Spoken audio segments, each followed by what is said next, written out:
Hi there, it's Jane. And Mike. From Earth Care Farm. It's July 5th. Hope you guys had a wonderful 4th of July. And today we are going to trim our basil, harvest broccoli, and talk about thinning tomato plants, pruning them. So let's jump right in. These are basil plants. We have basil throughout the farm, but this was just 3 that looked pretty nice right now. And we make a lot of pesto, so one thing we want to do is just keep these plants getting bigger and bushier and more beautiful as the season goes on. And one way to do that is to prune them. So we are going to hop right in here. If you can see, right under this set of cluster of leaves here, there's 1, 2, 3, 4, these 2 little clusters coming up. If I cut that right there, now these 2 are going to get nice and bushy. And this is a wonderful thing for me to use or bring in for Grammy to use. So we're gonna go through the whole bush and Boy, it smells good already. Yeah, really that's all that was from that plant. From this plant, I'm gonna snip there. Yeah, it's very aromatic and it will even stain your fingers a little bit. The deliciousness. So this one's we're gonna trim that one there. Let's see, I could trim this one all the way down to here, because you can see that these 2 will start to bush out. Oh yes, smells like summer. Okay. Nice, let me do this one too. Okay, and then next week we'll show you what happens. These are gonna keep growing and they're just gonna get bushier. It's pretty awesome. So now I have this. Thanks, Poppy. Let's go check out our broccoli. And as we walk along, I'll show you. These are zinnias, kind of like basil. We like zinnias just because they're a beautiful cut flower. You're going to cut them the same way. You can kind of see they grow sort of like basil. The first couple cuts are going to be funny because it's such a short stem, but these stems will get longer and longer, and soon you can see here, I would have a nice long stem for these zinnias. They're just starting to pop. They're really, really pretty. Cooper can show one up close as we get. Here's a pink one coming up around, and here's the it's called the Queen Lime, that variety. I like to pepper flowers into the vegetable garden and then vegetables into the flower garden.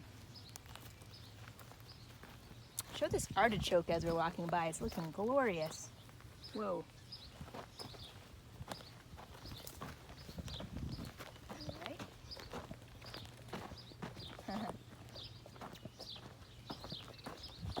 Here we are at our broccoli bed.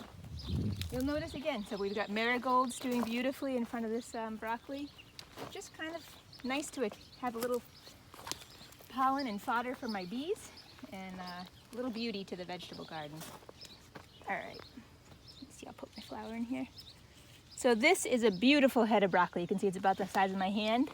It is ready to go. If I left this longer, these little florets would actually flower. Yellow flowers would come out of here, and you've missed your chance to have a beautiful broccoli. But so we have this really pretty head. I'm gonna cut. My flower fell off behind my ear. And what you wanna do is leave this plant now, because as you'll see, little broccoli florets are now gonna start to form around here, and you'll end up getting quite a bit more broccoli. You can see this is the only one that's truly ready. The other ones are kind of small. I could probably harvest that one in a day or 2. But this is actually going to be plenty for our family to mix in with any salads. So that's broccoli. Now leave this here to keep flowering. I love those side shoots so much. They're really tender that come up. I've seen people make the mistake of pulling the plant after they harvest their main crown. Okay, let's head over to tomatoes. And Poppy, do you like broccoli? It's the one vegetable he doesn't really like. He waited 30 years to tell us though. Grammy always thought I liked it. Didn't have the heart to tell her. Tricked her. All right, so the tomatoes, I wish I had my twine with me, but they're starting to get a little jungly, wild jungle. You want to make sure that tomato plants can, let me see if I come on this side, you can see better. They can breathe. There needs to be air to get through. They get diseases pretty easily. And that any leaves that are touching the ground you want to remove. And oh, here's my scissors in my pocket. And it's not, sometimes your plants will start to yellow. Let's see if I can find one, like this one on the bottom. That's not actually a disease. It's just, there's so much life in this soil. it just wants to decompose things. So if a leaf is touching the ground, it's going to start doing that. Don't judge yourself on thinking it needs fertilizer or something. These are perfectly healthy plants. They just, we just need to lift them up a little bit. So I'm going to go through and lift up any leaves that are touching the ground. Let's see if we can, and sometimes you get a pretty good one, and that's okay, because even though we're thinning some with flowers, it's just going to provide a little space for more fruit to come, maybe some bigger fruit. It just gets a little crowded in here. So I trim the bottom. I'm not a heavy pruner of tomatoes. You certainly could be. There's some beautiful methods for doing that. I find I get a lot of fruit, and I'm just looking to keep it tidy, off the ground, air through. You can remove suckers if you want, and I do that in the beginning, and then partway through the season I just stop because there's so much other stuff going on. But you'll look here. If you can zoom in here, Cooper, this is a sucker right here. It's this bract right in between there. So a lot of people will go through and they'll pinch that out. Let's see if we can find another one. Coming through here. Here's one right here. So a nice sharp pair of scissors is good. Just cut that out. This will just free up and allow the main stem of the plant to be the main producer of the fruit. And instead of these little suckers producing tons of heavy fruit on the side that are going to compromise the structure. But you guys have, if you're doing this at home, you've got this nice sandwiching happening. Your plant's pretty well supported in this environment. I'm just going to come through and cut. Here's a sucker.